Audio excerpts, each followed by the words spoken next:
Hi friends, welcome to Priya's kitchen. ఈరోజు నేను పులిహోర కాకరకాయ వేపుడు చూపించబోతున్నాను. ముందుగా ఇది హైబ్రిడ్ కాకరకాయ. 2 కాకరకాయలు తీసుకొని నీట్గా పీల్ చేస్తున్నాను. పీలర్తో కాకుండా నేను చాకుతోనే పీల్ చేస్తున్నాను. చూడండి, నీట్గా వచ్చేస్తుంది. పీలర్తో అయితే వస్తుంది కానీ మనకి ఇంత కంఫర్టబుల్గా రాదు, పట్టుకోలేము ఫస్ట్. సో ఈ విధంగా నీట్గా పీల్ చేసేసుకున్నాను.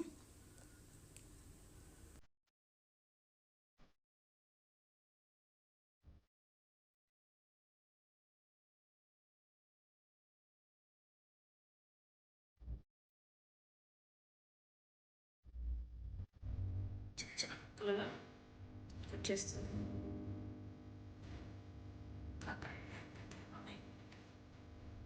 ఎలా వచ్చేసి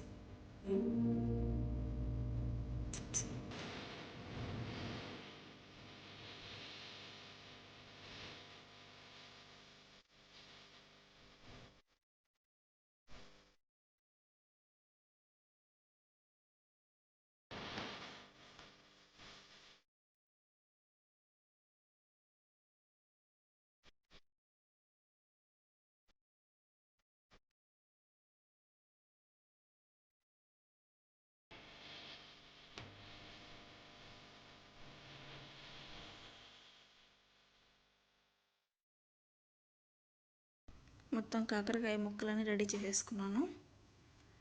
నీట్గా కట్ చేసి ఒక గిన్నెలోకి తీసుకొని శుభ్రం చేసి పెట్టేసుకుంటున్నాను. తర్వాత ఇంకా పోపు పెట్టుకోవాలి కదా మనము. పోపు కోసము ఒక 2 ఆనియన్స్, వెల్లుల్లి 2 తీసుకుంటున్నాను. నీట్గా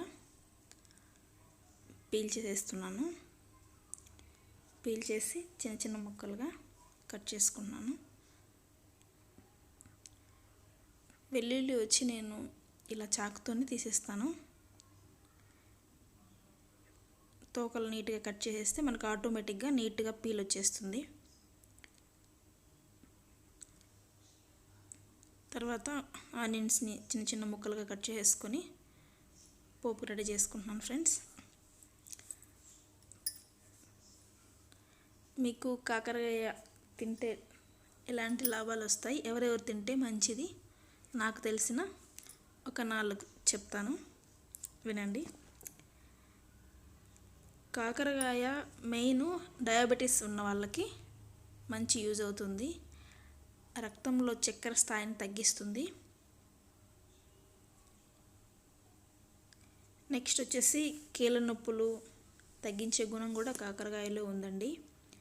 కాకరకాయ గింజలను మెత్తటి పొడిలాగా చేసేసి మనము వాటర్లో వేసుకుని 1 టీ స్పూన్ తాగితే మంచి రిజల్ట్ ఉంటుంది. ఈ కాకరకాయకి మన బాడీలో ఉండే ముఖ్యమైన అవయవం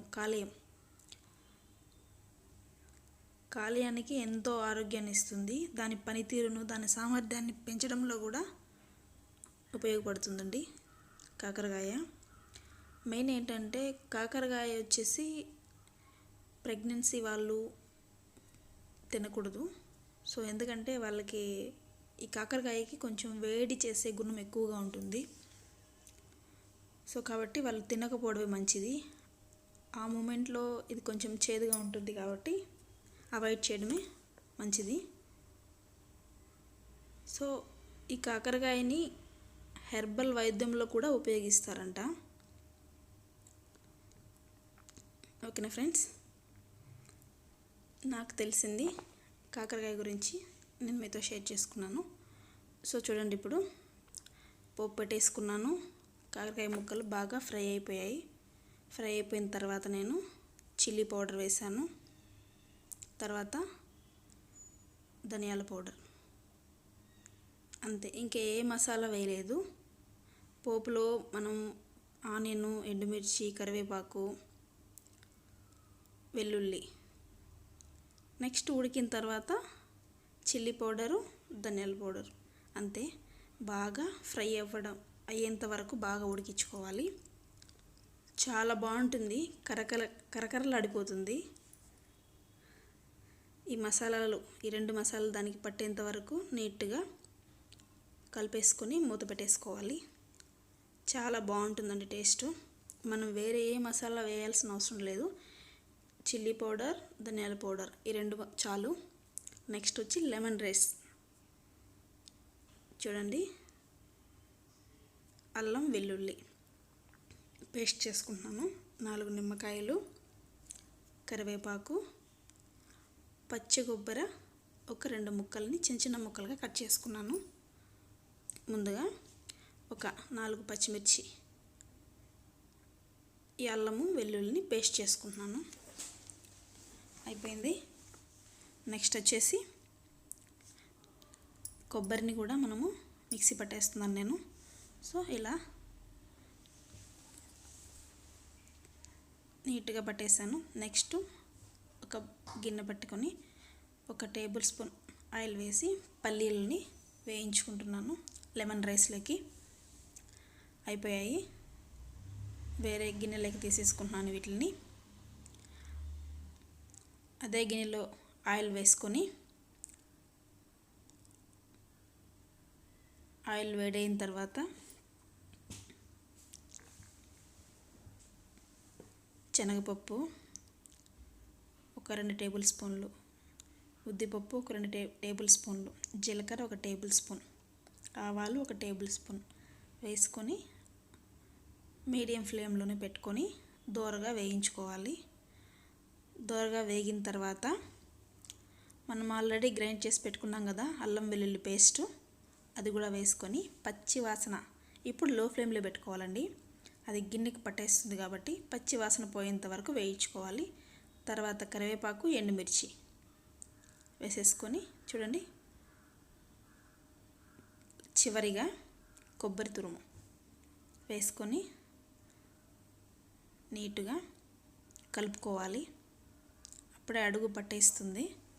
సో నేను ఆ గరిటెతోనే గట్టిగా అదుముతూ చేస్తున్నాను.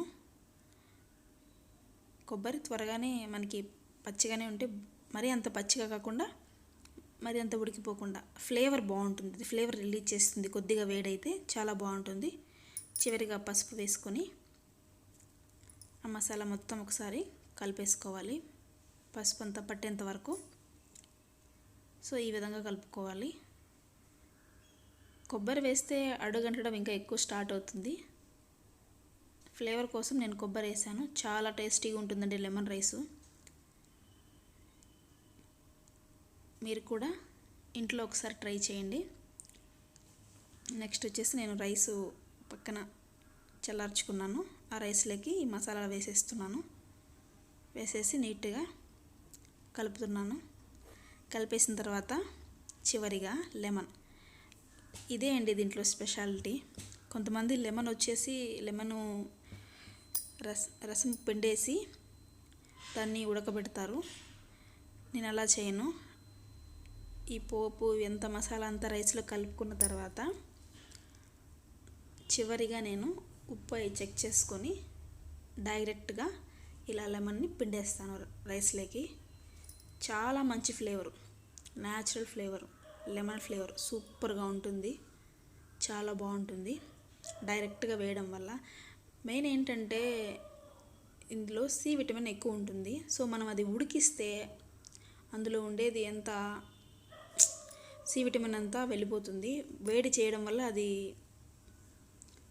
తన గుణాన్ని కోల్పోతుంది. సో మనం ఇలా డైరెక్ట్గా వేసుకోవడం వల్ల మనకి హెల్త్ బెనిఫిట్ ఉంది, టేస్ట్ డబల్ ఉంది. సో మీరు ఇలానే ఇంట్లో ఒకసారి ట్రై చేయండి, చాలా టేస్టీగా ఉంటుంది. ఓకేనా ఫ్రెండ్స్. చివరిగా పల్లీలు, ఆయిల్లో ఫ్రై చేసుకున్న పల్లీలు వేసేస్తున్నాను. వేసేసి మళ్ళీ ఒకసారి మిక్స్ చేస్తున్నాను. ఈ వీడియో కానీ మీకు నచ్చితే లైక్ చేయండి, షేర్ చేయండి, సబ్స్క్రైబ్ చేయండి. అదేవిధంగా చివరిగా నేను కొత్తిమీరతో గార్నిష్ చేసుకున్నాను. మీరు కూడా ఇంట్లో నేను చెప్పిన కొలతలతో ఒకసారి ట్రై చేయండి, చాలా టేస్టీగా ఉంటుంది, సూపర్గా ఉంటుంది. ఎలా వచ్చిందో మీరు నాకు కామెంట్ బాక్స్లో కామెంట్ పెట్టండి.